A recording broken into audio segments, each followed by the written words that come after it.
गोव्यामध्ये जो सनातन राष्ट्र शंखनाद महोत्सव 17, 18 आणि 19 या कालावधीमध्ये होत आहे, त्यानिमित्त आज आम्ही स्वागत समितीच्या वतीने ही पत्रकार वार्ता घेत आहोत। या पत्रकार परिषदेचा एक उद्देश हा आहे की आपल्या सगळ्यांपर्यंत महोत्सवाच्या संदर्भातील माहिती पोहोचवणं। सनातन राष्ट्र शंखनाद महोत्सव हा एक प्रकारे समाजामध्ये सनातन धर्माची भक्ती, संस्कृतीचं प्रेम आणि देशभक्ती जागृत करणारा असा हा उत्सव असणार आहे। भारतभरातल्या विविध राज्यातील आणि जवळजवळ परदेशातील 23 देशातील प्रतिनिधी या कार्यक्रमाला उपस्थित राहणार आहेत। आजच्या तारखेपर्यंत जवळजवळ 20 सहस्रांचं रजिस्ट्रेशन पूर्ण झालेलं आहे। ही खूप मोठी गोष्ट आहे। गोव्यातला हा सगळ्यात मोठा आत्तापर्यंतचा कार्यक्रम असणार आहे। 23 देशातनं लोक येत आहेत आणि हे सगळेजण गोव्यातली जी समृद्ध मंदिर संस्कृती आहे, गोव्यातली संस्कृती, सनातन संस्कृती यांचं दर्शन घेण्यासाठी येत आहेत। त्यामुळे आपल्या दृष्टिकोनातनं एक आध्यात्मिक पर्यटन हा एक जो मोठा विकासाच्या दृष्टिकोनातनं गोव्यातल्या सरकारने जे पाऊल उचललं आहे त्याला मजबूत बनवण्याचं कार्य हा महोत्सव करणार आहे। जैसे हमारे गंगा आरती होती है, वहाँ पे यहाँ पे गोवा में समुद्र आरती स्टार्ट होना चाहिए, जिससे टूरिज्म और बढ़ेगा और टूरिज्म बढ़ेगा, टूरिज्म दर्शन होंगे। कोई एक दिन आता है, 2 दिन आते हैं, उसके बाद लोग बोलते हैं और क्या करें। तो सब मंदिरों के जाना चाहिए। और हमारे यहाँ लहराई माई का मंदिर है जो कि एक शक्तिपीठों में से एक है, उसके दर्शन होने चाहिए। तो मंदिरों को हमें सभी जितने भी टूरिज्म आते हैं तो हमको अब सबको बोलना है कि हमारा सिर्फ यही नहीं है कि सिर्फ बीच पे सिर्फ बीच ही है गोवा में, बीच के अलावा बहुत कुछ है, क्योंकि ये देवभूमि है, ये परशुराम भूमि है। तो परशुराम भूमि है तो सबको ये देवभूमि के लिए दर्शन करने हैं।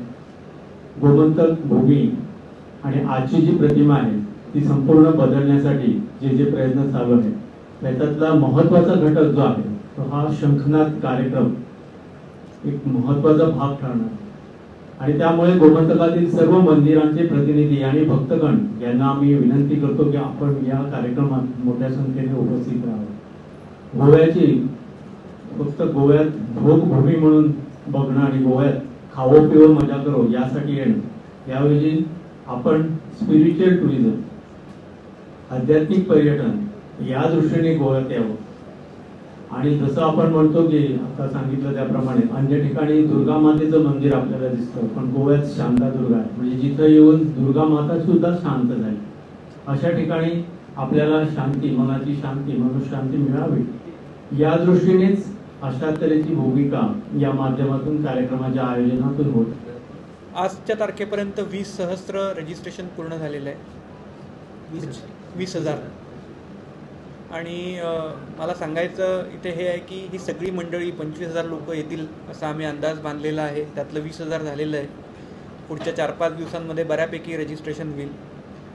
आणि या सगळ्यातनं लाभ काय होणार आहे तर गोव्यातला जी अर्थव्यवस्था आहे त्याला एक मोठी मजबूती मिळणार आहे, कारण हे सगळे लोक गोव्यात येणार, इथली स्थानिक वाहनं वापरणार आहेत, स्थानिक हॉटेलमध्ये निवास करणार आहेत, वेगवेगळ्या रेस्टॉरंटमध्ये जातील, मंदिरांच्या इथे दर्शनाला जातील।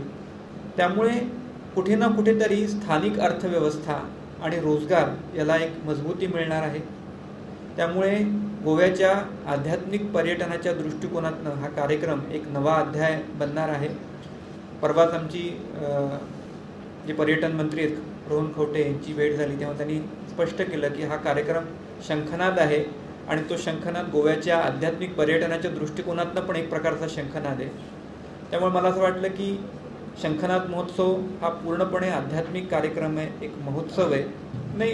हा एवढा मोठा कार्यक्रम आहे तर निश्चितच या दृष्टिकोनातनं सुव्यवस्थापन करण्याचा प्रयत्न आहे। एखादी घटना घडली, लैराईची घटना घडली, अतिशय दुर्दैवी घटना होती आणि आज त्याचा कदाचित सत्यशोधन रिपोर्ट येईलच, म्हणजे सरकारने आज म्हटलं आहे की कोण त्याच्यात दोषी होते त्यांच्यावर कारवाई होण्याच्या दृष्टीने आज।